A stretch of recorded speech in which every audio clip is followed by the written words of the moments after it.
Hi there, I'm Ephraim Gopin, and today we're going to talk about how to properly manage a grant that you receive from a foundation funder. The first thing to discuss is to know that a donation is not the end of the road, it's just the beginning, and that also applies to a grant from a foundation funder. Once you get the grant, you got to say thank you, share impact stories, data, updates, report to them. This is where you build the relationship and connect with the funder. So the next time you ask, which is next year or in a couple of years when you submit another application, there's a better likelihood that they're going to answer in the positive and you'll be able to continue to get grants from that foundation. So let's talk for just a second about the whole grant process. You spend a lot of time putting together a grant proposal. You got budgets, you got to deal with character counts, answering the same similar questions three different ways. You submit it, and now you wait and you wait. And then you get that email back, and it's yes, you've been approved for the grant. Woohoo! Great job.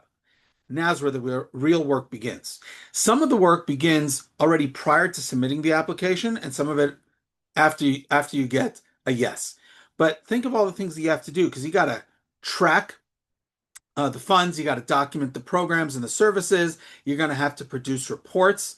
So there's a lot that you need to prepare even before you get an answer from the foundation and certainly afterwards to be able to manage the post grant process. I can tell you as a former grant writer that I always made sure to have everything as much as I could prepared in advance so that as soon as the grant came in, the funds came in, we could start the program right away. So it was orderly, it was organized, and that means a potential for a more successful ending to that grant.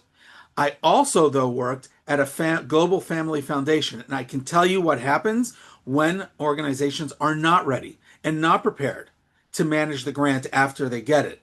It leads to delays, it leads to problems with the funder, and it doesn't help build the relationship. In fact, it hurts the relationship. It can hurt future grants. So let's talk about what that post grant award management looks like through the W questions. So we'll start with the who. You need to know who on your team is responsible for the post grant management. So, first of all, who's overseeing communication with the funder? That could be sending periodic updates. That could be who's responsible for answering questions if the funder has. And let's just say there's some bad news or there's a problem with the grant. Who's responsible for communicating that to the funder? Who's responsible for the financial side of the grant?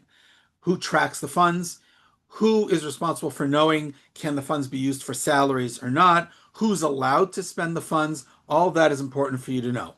And finally, you need to know who collects the program information. Obviously, there's information you have to collect to be able to report back to the funder. All of this you got to know in advance before you get the grant so that you're prepared to go. Next, the what. There are a bunch of questions here in the world. What are the terms and conditions of the grant? There are funders who list it on their website, so you can look at it even before you apply. What systems will you be using to manage this project, the overall project? What system will you be using to track finances, which obviously is very important? What data do you need to collect and do you want to collect? What metrics will you be sharing with the funder? Because there are certain impact data points that are important to you as an organization, but you also need to know what's important to the funder. What do they want to see? And now you have to make sure that you're collecting those metrics and being able to share them. Also, you need to know what's considered success for this grant. Your organization may define success one way, but you have to make sure that meets up with the funder's definition of success as well. So at the end of the day, your internal processes have external outcomes. And I'll just give you one.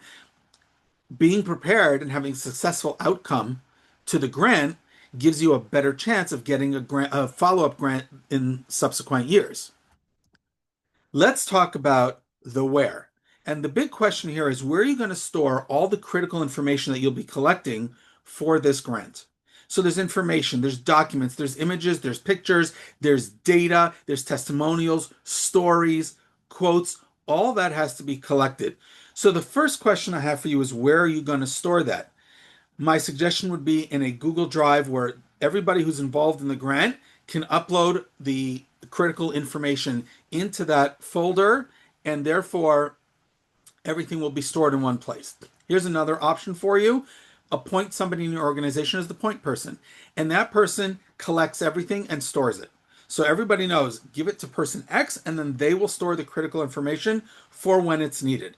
It could be that you're using grants management software that has that capability, and that's great. Use it. Get everything up there so that if the funder has questions or you need to create reports, everything is there and it's organized and ready to go. Let's talk about post-grant management, the when. And here are some things you're going to need to consider. When are the reporting deadlines? The funder is going to tell you there are external reporting deadlines when a funder needs or wants to receive reports. Those could be quarterly, this could be every half year, this could be once a year.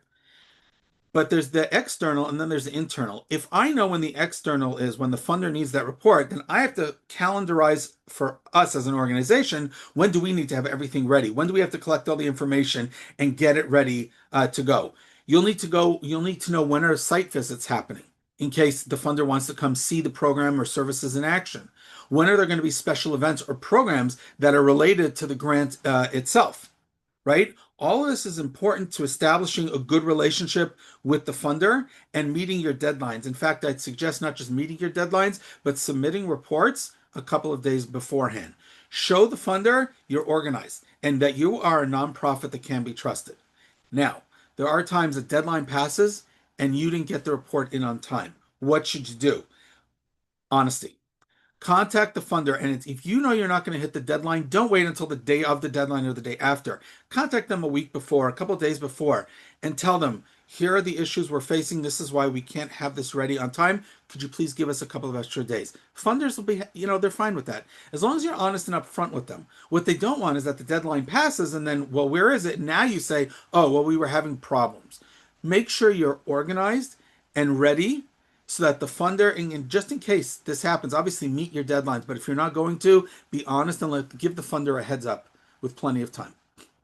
Let's talk about the how. Part of the reporting to the funder is financial accounting and knowing how much have you spent. Obviously, that goes with which costs are allowed and which aren't, what's part of the grant and what is not, and what's the burn rate, how much you've spent up till now, and how much is left to be spent. You need to know how to get the data that you need. So if there's data that you want to collect as an organization, which is important, but then you want to share that also with the funder, there are different ways for you to collect that data. Surveys, questionnaires, observations, case studies, interviews, data coming out of your programs and services. Use all of those to be able to get the metrics that you need to be able to properly report to the funder. And finally, then there's how should you present the data? Now, every funder here is different. Some want reporting to go through their online portal, so it's already set up how they want it presented. Others will just ask you for a one-pager of activities. Others are going to say, we leave it up to you. You can write the reports as you wish and, give us the data in the best way possible. Now, you need to remember, though, funders also have an audience, and they share data from the grants they've given out, that they've distributed with their audience. So what you want to do is be able to help the funder. So I would suggest creating data visualizations, pie charts, graphs, bar charts, things like that, which show the data from the grant, how many people were impacted, what was the impact, etc., so that the funder can easily take that data viz and share it with their audience. Finally, let's talk about the why. And the important thing here is relationship building. As I said at the outset, all of fundraising and marketing is about relationship building. So is grants. And it's about creating a connection with the funder and not just about, obviously, the money that they're giving you. So things to do to build that relationship is you've got to build credibility with the funder. If your organization is new to this funder, they don't know you. And that trust isn't there yet. You've got to make sure that you properly use their funds and, in the best way possible, you were responsible with the money and let them know that so you build credibility with that funder. Number two, there's the highs and lows. Not every grant is a complete success. There are certain parts of it that don't work. Funders do need to know that. I know sometimes you might think, oh, I don't want to tell them that this didn't work. No, honesty is the best policy here because funders need to know what in their grants is working and what isn't. That's important for them in terms of how they distribute grants and to what types of programs and services they give to. Obviously, you want to get a further grant. You want to get a grant a year from now and then 2 years from now, et cetera, et cetera. Doing that means you've got to build a relationship. Again, the funder might not want that, and that's fine. But in general, you want to build that relationship with the funder. And that's so important to being able to get further grants down the road. So every touch point you have with a funder, site visits, phone calls, reporting, whatever it is, that's another way of strengthening the relationship and engaging that funder so you build the connection with them. Doing all of this will help you successfully manage the grant, and hopefully it'll get you further grants down the road. I'm Ephraim Gopin. I love to connect with you and talk fundraising and marketing at any time. Here's my information. If you have a question regarding post-grant award management, send me an email. Thanks, everyone.